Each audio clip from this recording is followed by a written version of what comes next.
This week I'm going to be taking a look at Rubicon Models Jagdpanther.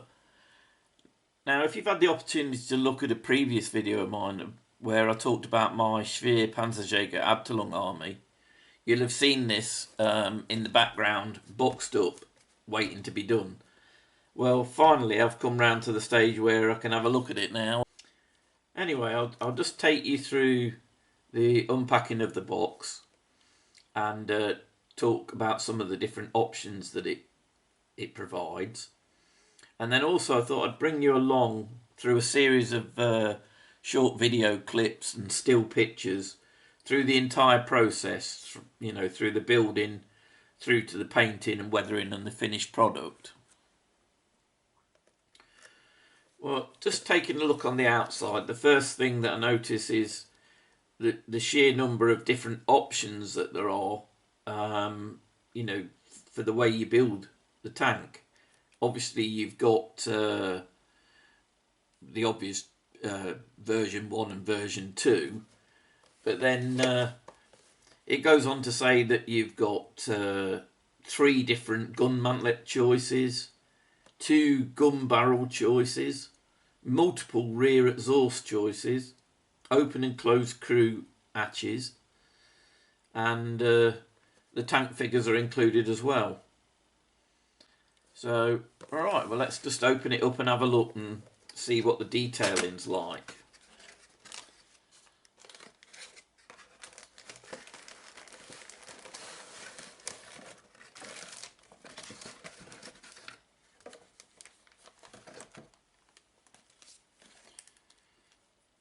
Got quite a nice selection of transfers.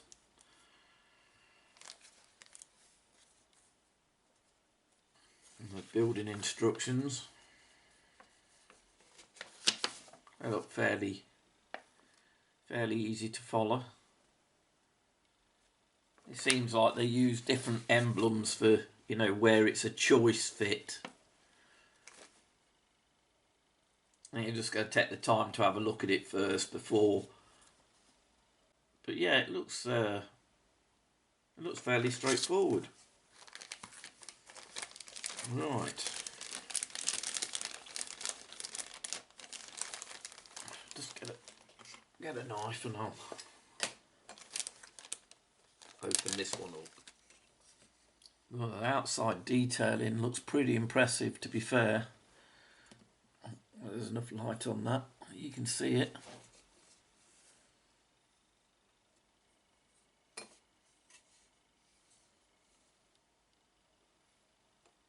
It doesn't look like there's too much, you know, that you've got to tidy up before you put it together either, which is pretty good.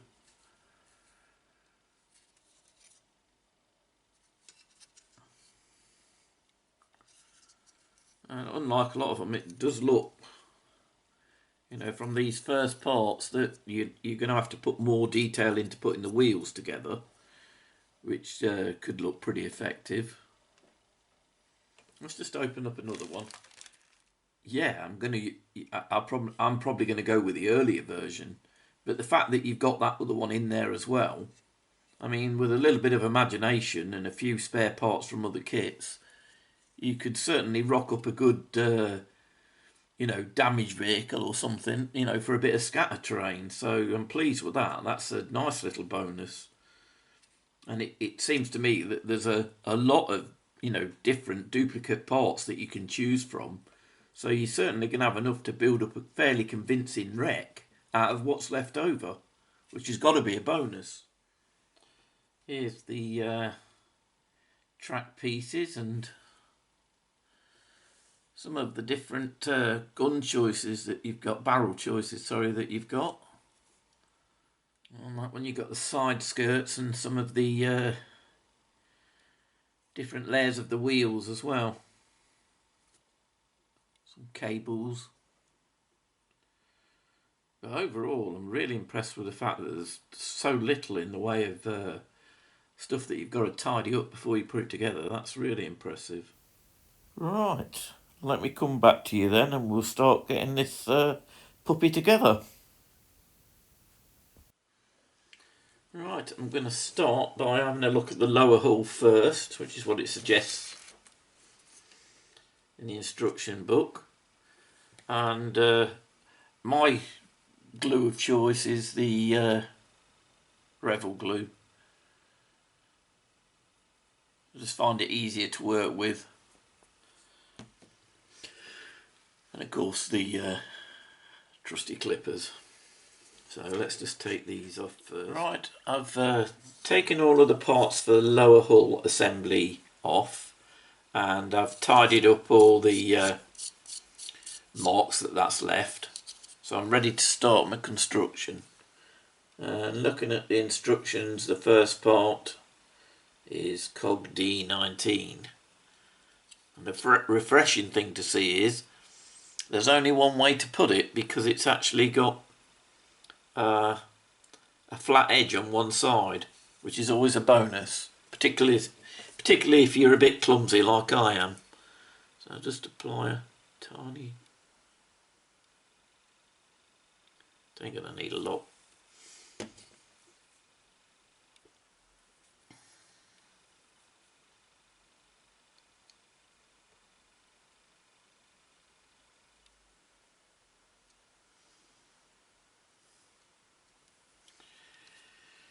That's the first piece. One thing I have noticed is, you know, aside from the detail that you've got on the front with the wheels, you've got the detail on the back, which you don't get on the Warlord version. Right, let's just put the two sides together. Yep, nice tight fit. Pretty pleased with that. I've just got to put on the front eyelets. If you can just see that little hole, that's where it's got to go. One on one side and one on the other. It's got both the little eyelets on. I think I'll leave this bit now to dry, and then we'll crack on to the next part. It sits very well, so everything's straight. Yep, I'll leave it at that. Anyway, I've cut off all the pieces now to furnish the top of the tank, and you probably won't see them very well, but there's lots of little hatches and different choices of upright open hatches or shut hatches. One really interesting feature that I saw on this one is the little cables that you've got.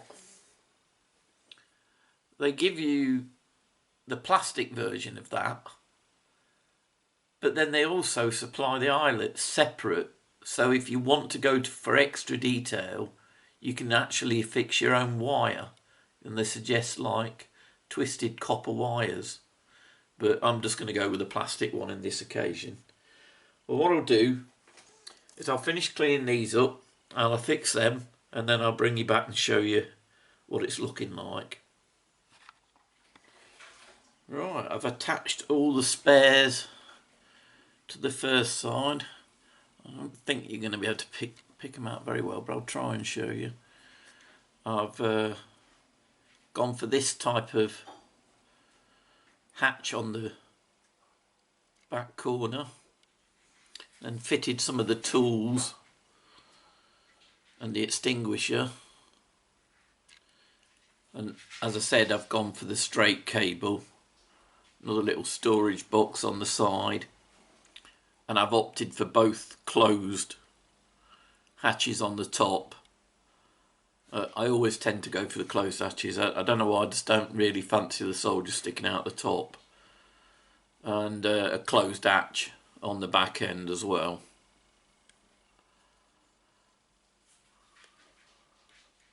That's it. Alright, now what I'm going to do is I'm going to cut out all the other pieces for the other side, and I'll add them, and then I'll bring you back again. Right, I've actually applied the parts to this side now. got a little tool and the cable running along the side, and then this canister for the barrel rods, a little headlight on the front end, and then the gun. That's it. It's pretty much done the top part now. So I'm going to move on to the exhaust section next. Right, I'll bring you back in a second. I have found, because there's 3 different exhaust systems that you can go for. I've gone for these, and I must admit I've found it helpful to have a small set of files on this piece, because it's easier to get to some of the bits that you've got to rub off where you've clipped them off. I mean, I was lucky because I picked these up at a local boys shop. I think they were fairly cheap, but I use them a lot, and I certainly think I needed them for this bit. I've managed up till now with a knife, but the exhaust bits, particularly with it being on a rounded surface, it was better to have a small file just to take it round and smooth it out. But I'll just apply these now, and then I'll show you what it looks like when I've put it in place. Right, I've fitted the choice of exhaust that I've gone for. I've gone for the first choice, and that's what it's looking like when they're in place, and there's a jack on there as well, and I've gone for option A, storage. Alright, I'm just going to pull all the main sections together and try and get the main body of the tank together now, so I'll bring you back in a moment. Just looking again at the instructions, and it looks like I might have made an error, because there's some barrel cleaning rods, and on the first option they're actually in a case, and I've put them on this side. But then looking at the drawing, and without having done the reading, I seem to have affixed the again the barrel cleaning rods on the other side, but this time not in a canister. So really I probably ought to take them off. Apart from that though, the detail looks really good, and it's gone together fairly well as well, so that's good. A little bit more fiddly than a lot of the Warlord kits, but I suppose for the extra detail it's worth it. Certainly the wheels look really effective in the tracks.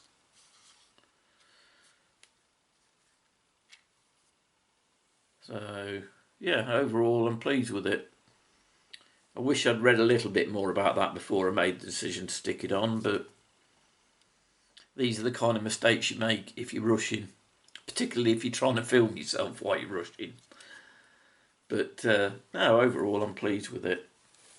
And one of the bonuses, as I see it, is just look at all the goodies that are left. You've got the different hatches and a whole top of a tank. 2 different sorts of, two completely different sorts of exhaust systems. Another couple of barrels. I mean, you know, there's so much you can do with things like this. I mean, I'll definitely be going in my useful box. And as I say, it'll probably end up turning into some kind of wrecked tank somewhere at some point. Unless, of course, I accumulate more parts between now and then and end up being able to piece something else together. But that's it for now. It's going to go 24 hours now. Let it thoroughly set off before I start looking at tidying up anything that I might have missed. And then I'll be going on to the priming. and I'll bring you back at that stage. Right, I'm going to give it its first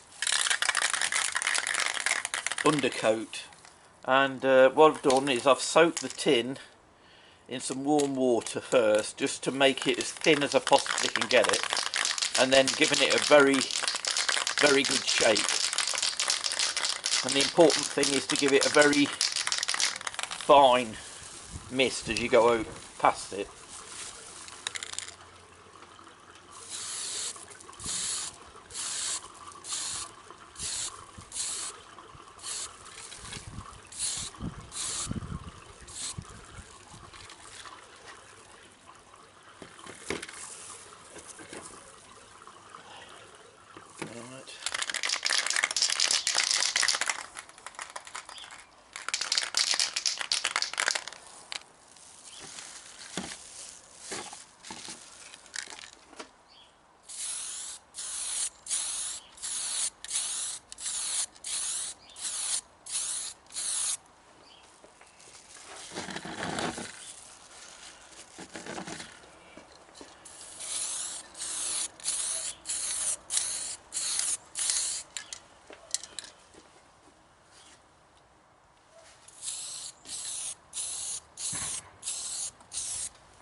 Right, the next stage is to give it a dry brush of a lighter colour. I'm using skeleton bone, and this will help take the really bright orange colour down a little bit more and make it look a little bit more realistic. At this point, I really want to give a shout out to Pete the Wargamer.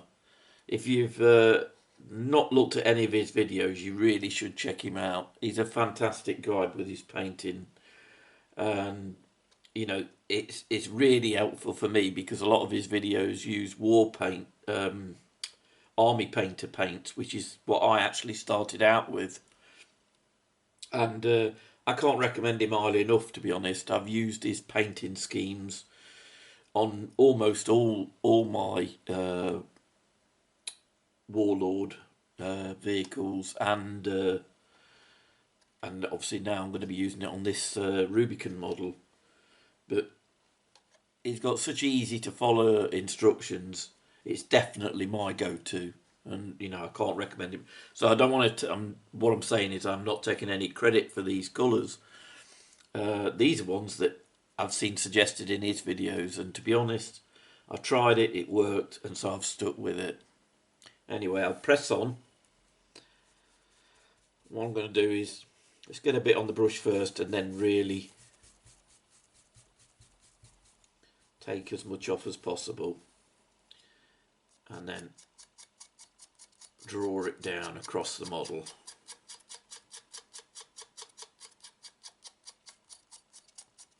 I am looking to get this over the entirety of the tank,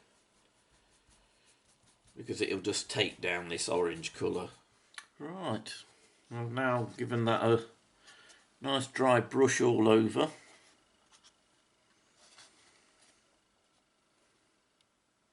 It just gives it a better, more used look, I think. I mean, it looks like it's been through the dust and the soil and everything else just to start with, and that's before you start building up the camo. It really does bring it down from, you know, that real desert yellow colour.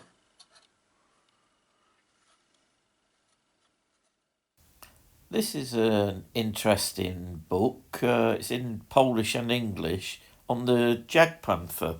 Yeah, I just came across it, and it's got some brilliantly detailed pictures and information about the Jagdpanther in it. And I think I'm going to be looking for something along this line.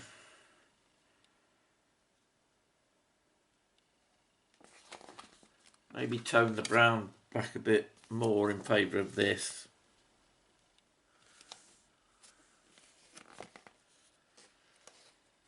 And that'll be just a random pattern. And it seems that the browns are like closely followed by the green, but you still got to leave plenty of the yellow showing through. So that's the kind of pattern I'm going to go with. I'm going to use a technique again that Pete the Wargamer shows in his videos, and that is to use a piece of foam. I mean, this is obviously out the back of one of these Warlord single soldier packs. I always keep these for different uses, but I've just folded up a small piece of that, and I'm going with the two colours that he recommends, which is army green and fur brown. So I'm going to start with the army green, and I'll just show you putting one on, and then I'll bring you back towards the end when I've put more of it on. But I mean, the thing to bear in mind is that these were largely improvised by the troops on the line, so you know, you're not looking for total precision. You don't have to paint it between lines. It can be rough.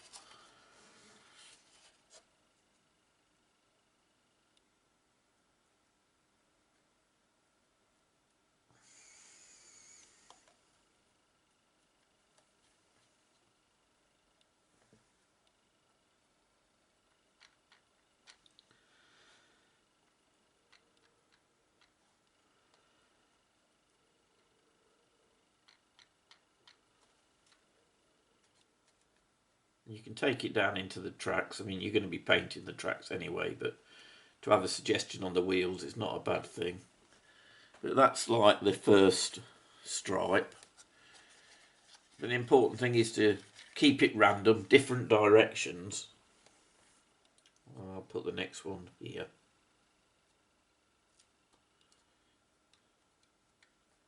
You can go over the top of the tools and everything that's on it, because as I say, it would have been applied after anyway.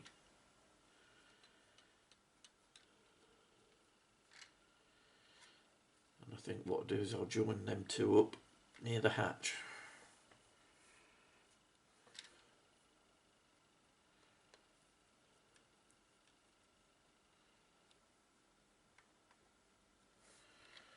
There we go.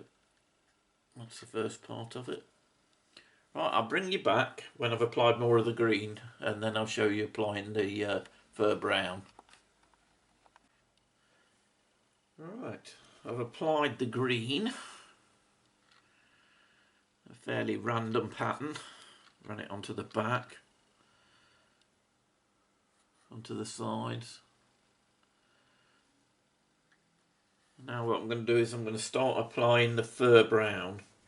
And what I'm going to do is I'm going to follow some of the green patterns, but then branch off into some of the desert yellow areas.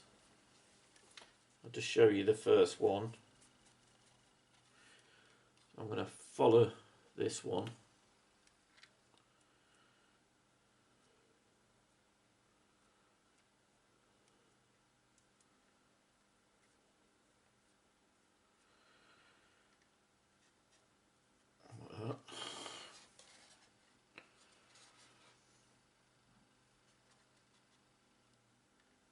Same with this one.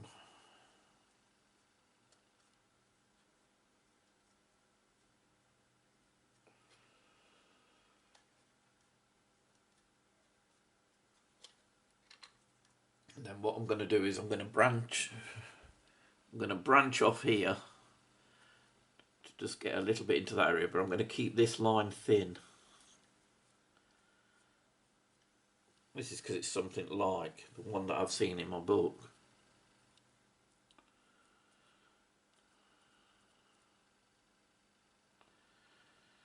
And take that down the front so it's back in line with the green. there's no set pattern, like I say, it varies, so you do what you think looks right.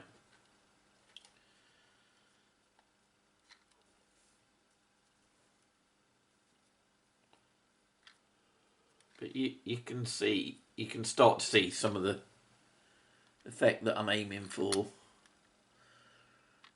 Right, I'll do a bit more and then I'll bring it back and show you it when I've applied the brown.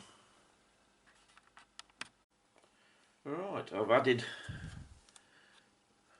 both the colours now.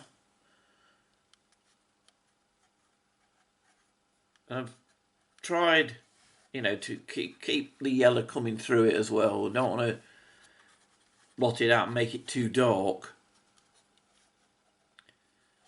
But as I say, it doesn't hurt for it to be, you know, light-handed in places and just random. I think it looks more realistic when it looks like it's been brushed on with a brush. And I've took that down into the back as well, although I'll be picking out these details later.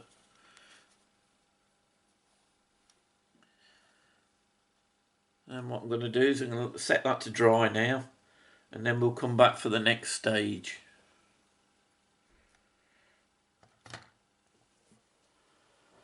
Well, the next stage is to give it a brush over with some soft tone, watered down soft tone, and that'll just pick out a few more of the details.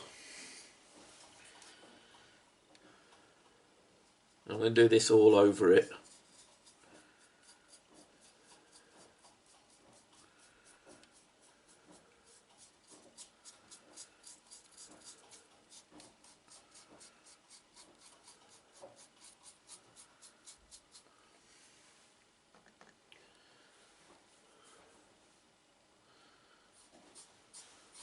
A bit too thick there.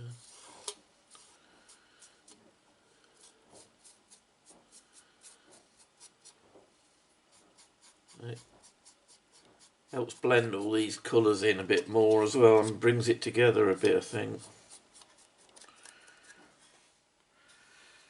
Right, that's the wash applied. And that's helping to bed everything together and to pick out the details. And I'm going to let that dry for a bit, and then the next stage I'm going to do is look at picking out all the tools and the cable and the machine gun. I picked them out in black, and also the trims of the wheels as well on these road wheels here. And then also I'll do that in black, which is what he recommends as well. And I'm going to be doing I think it's, yeah, Army Painter Oak Brown on the tracks. And I'll bring you back when I've got to that stage, and then we can have a look at the next part.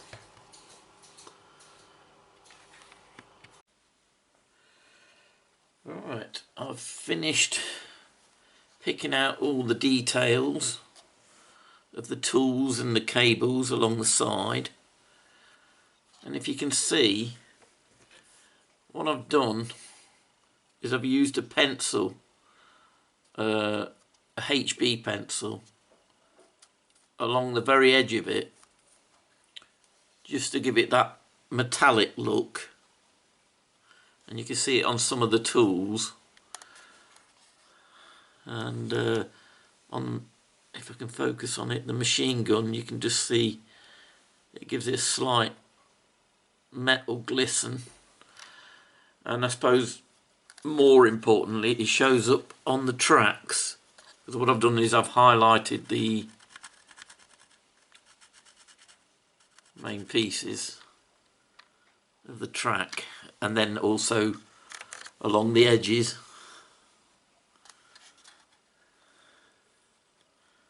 So it just gives it that slight metallic. I mean, obviously you can lose some of that when I start weathering it, but it just gives it that bit of a glisten.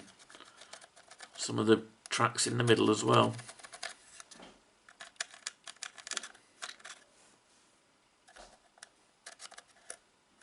And that's it.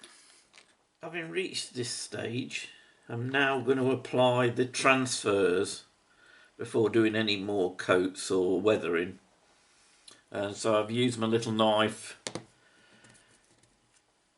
to cut out the transfers that I need. I'm just going to put them in this shallow dish of water.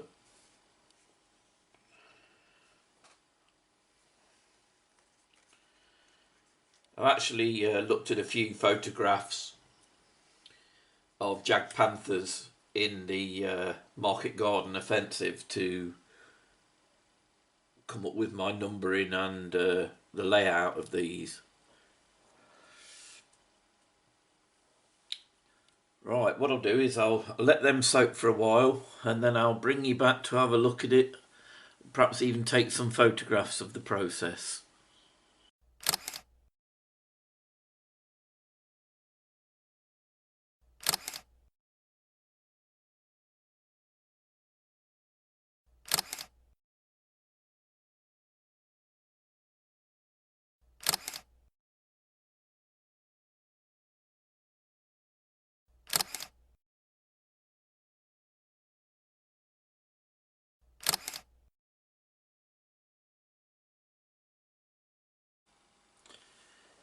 Right, now that the transfers and the anti-matte varnish have had time to dry, I'm going to apply a little bit of wear to the transfers, appropriate to the colour that they're lying on. So obviously I'm going to need the army green again and the fur brown for that part of the number. And then on the other side there'll be a little area where I bring the skeleton bone colour in again. It doesn't need to be too much, but just enough to suggest where. So I'll just try the first bit in brown. The important thing is not to put too much on. So you dip it in the paint and then get it off again. And just dab it lightly over the number.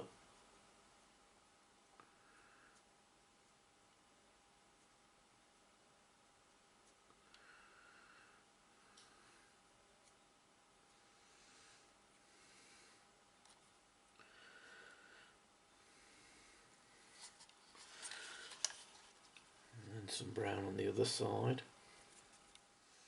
I don't know whether you pick this up on the camera, but if you look at the three, you can see it looks like part of the number's been scratched. And I'm going to do the same now on the rest of the numbers, and then I'll bring it back. Or perhaps what I'll do is I'll include some photos so you can take a better look at it.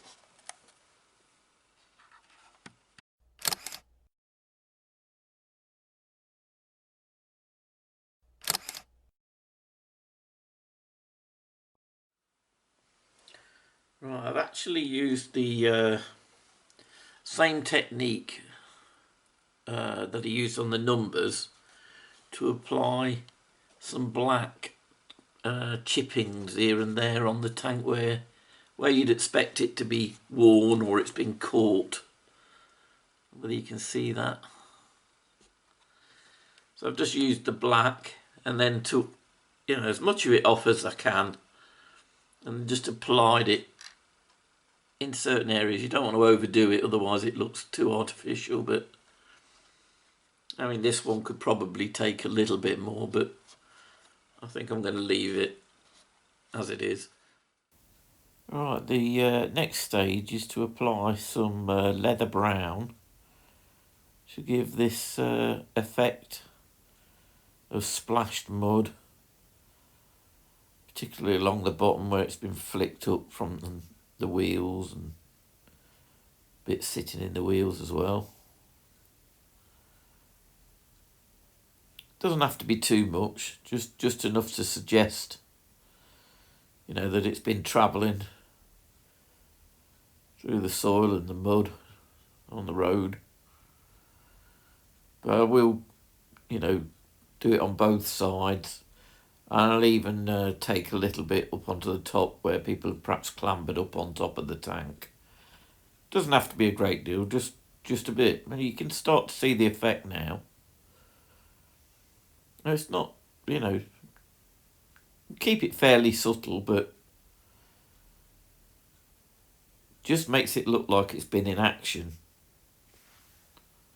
Right, the next two that I'm going to apply to my tank. I'm not going to overdo this because I'm seeing this mainly fighting in an urban battlefield. But nevertheless, it's going to have picked up mud along its travels. So I tend to use this Vallejo splash mud for some of the slightly dried on mud. Again, I'll probably apply this with a combination of brush and sponge. And then I have also got some thick mud. Now, I'm probably not going to be using a lot of that on this one because, as I say, I'm seeing it set in probably more an urban battlefield, so I don't want to overdo the mud, and particularly in market gardens. So I don't think I need to do too much of this, but I'll apply these and then I'll bring you back for a look at it. Right, I've added both the light splash mud and then some slightly thicker. I've not overdone it. I've put the bits on the tracks as well and a bit underneath where it'd obviously be in contact with the wet soil most of the time, so it's still. And again on the other side, try to get it into the wheels a bit more. Just a few splashes up. And then the odd mark here and there where people have clambered up onto the tank. But what I'm going to do now is I'm going to use some strong tone ink to just put some edges around some of the hatches and highlight some of the boxes and things like that. And then it'll be time to give it its first varnish. Right, I'm just going to give it some anti-shine matte varnish to protect the paintwork.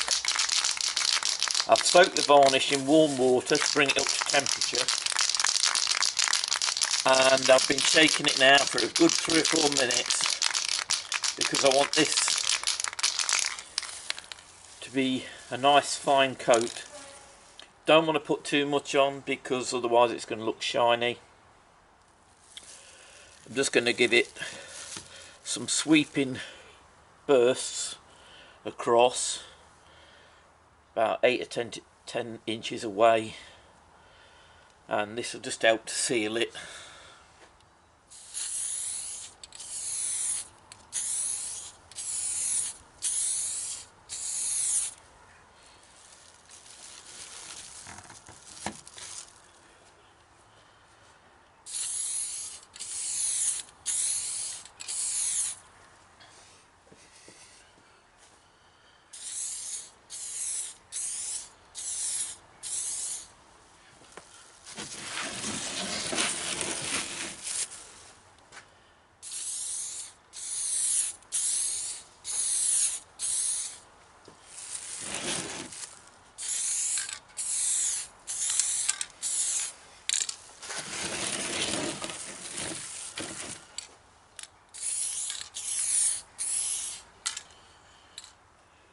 Right, that's going to need a good 4 hours to dry, and if I think it needs it, I'll probably give it one short dust over again. But I don't think it will, to be fair. It looks like it's covered it fairly well. And at that point, we've taken my Jagdpanther from its box.